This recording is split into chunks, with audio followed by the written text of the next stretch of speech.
Eddie Hearn, a name synonymous with the world of boxing promotion. The mastermind behind some of the world's biggest and most famous fights that have included Anthony Joshua, Gennady Golovkin, Billy Joe Saunders, and Katie Taylor. However, life has not always been easy for Hearn. Let's take a look at how he conquered the boxing world. Edward Hearn was born in 1979 in Dagenham, Essex, to Barry Hearn, a sports promoter, and his wife Susan. He grew up in luxury in an Essex mansion off the back of his father's success. Barry Hearn had built Matchroom Sports in the 1980s through snooker and boxing promotion and expanded it into niche sports which he soon controlled, such as darts, 10-pin bowling, and fishing. The house Eddie grew up in is now Matchroom Sports headquarters. Despite the wealth, Barry didn't want his children to grow up spoiled, and he expected them to graft, paying Eddie to clean his shoes for 10p per pair, washing cars and selling programs at boxing events. Hearn wanted to be a boxer and had a few amateur fights. However, his father didn't want him to follow that path. He even fought his son to show him that he did not possess the skills to become a pro. A good athlete, Hearn also played cricket in his youth to a good level, but wasn't good enough to go pro. The next best thing to do as a failed athlete is to represent them. Regardless of what he did, his life was always about one thing: winning. Eddie attended the private Brentwood School, the same school as former footballer Frank Lampard, but failed his GCSEs and was kicked out. He sold double glazing, learning that if he could sell it, he could sell anything. Hearn then took his A-levels at Havering College and gained 3 of them. His intention was to do a degree in leisure marketing and then join the family business. Instead, Eddie had different ideas. He wrote to several of the leading sports agencies in the UK asking for a placement. Hearn soon joined BDS sponsorship. After a year of inputting data into the spreadsheets and making cups of coffee, Hearn was promoted.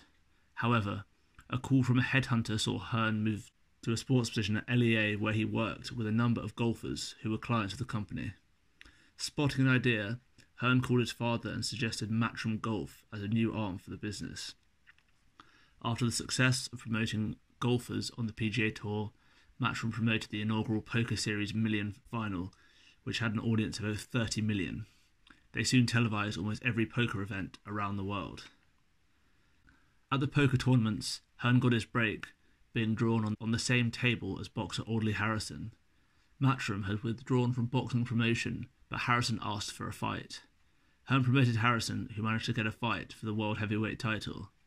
Despite losing, Hearn was articulate and sold the fight to the public well, prompting other fighters to ask him to promote them. Despite being the centre of attention at press conferences, much of Eddie's work as a promoter occurs behind the scenes. He is always on the lookout for the next big star, signing them up to fight and arranging logistics for the events. The promoter funds these events and ensures everything is in place for the shows to go ahead. He also attends the press conferences to advertise the fight and spread the word to sell tickets. By 2012, Hearn had a stable of established names and rising talent, including former lightweight world champion Amir Khan, cruiserweight world champion and star of the film Creed Tony Bellew, and 2012 Olympic gold medalist Luke Campbell. This was a good start, but he wanted an empire.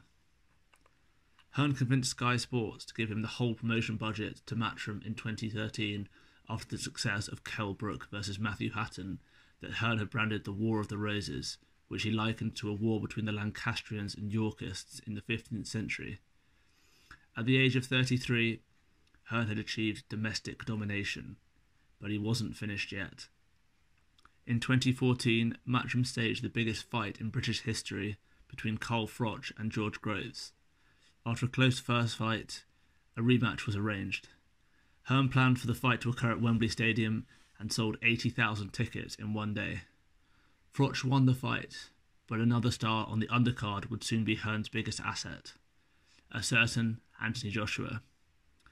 Hearn had signed Joshua, the Olympic gold medalist, in 2011, and he had gone on to become one of boxing's biggest stars and currently holds 3 of the 4 heavyweight titles and is its unified champion. His rags to riches tale has also boosted Matchroom's global presence and helped Hearn achieve global domination. Hearn himself has admitted that Joshua may be the biggest draw that boxing has ever seen. In April 2017, Joshua knocked out Vladimir Klitschko, the heavyweight champion of the world. He then defended his belts in the next few fights, with talks of a bout with undefeated US boxer Deontay Wilder surfacing in the newspapers. However, terms couldn't be agreed. After opponent Jarrell Miller failed a drugs test, last-minute replacement Andy Ruiz scored a surprise win against Joshua and took his undefeated record in 2019 at Madison Square Garden. Hearn utilised the rematch clause in Joshua's contract to arrange Ruiz-Joshua 2 in Saudi Arabia. The Middle Eastern country have been vocal that they want to have all the major boxing fights there in the future. Joshua won the rematch to reclaim the belts they had lost and remained at the top of the heavyweight rankings. In May 2018, Matchroom signed a $1 billion deal with DAZN, which founder Len Blavatnik hopes to build into the Netflix of sports streaming. The deal will see Hearn organise 16 boxing events across America with the biggest budget in the sport, giving Hearn a deal with Sky Sports in the UK and DAZN in the US to keep him at the top of the boxing world. Hearn has said openly that he hopes to build Matchroom into a global business like the UFC, holding events across the globe, and he sees no reason why Matchroom can't emulate the company's success and sell for in excess of $5 billion. Eddie's fame has risen to new heights due to No Context Hearn, a Twitter page run by an NHS worker that creates memes of the Matchroom promoter. Just hold on. No, I'm not having this. I'm not having this. No.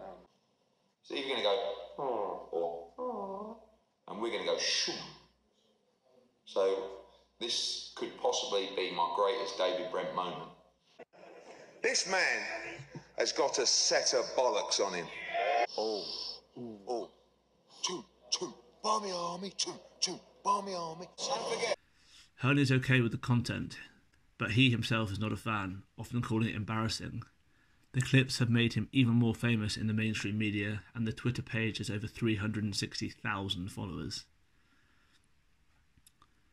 Hearn refused to get involved in the initial YouTube fights involving KSI vs Joe Weller and KSI vs Logan Paul.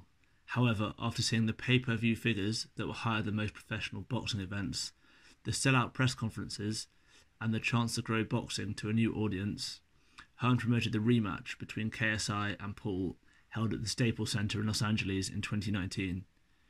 Hearn admitted that he underestimated how much the YouTubers could sell a fight through a number of press conferences in the UK and in America. The success of the fights has seen Hearn arrange more YouTube boxing bouts, including Jake Paul versus KSI's brother Deji.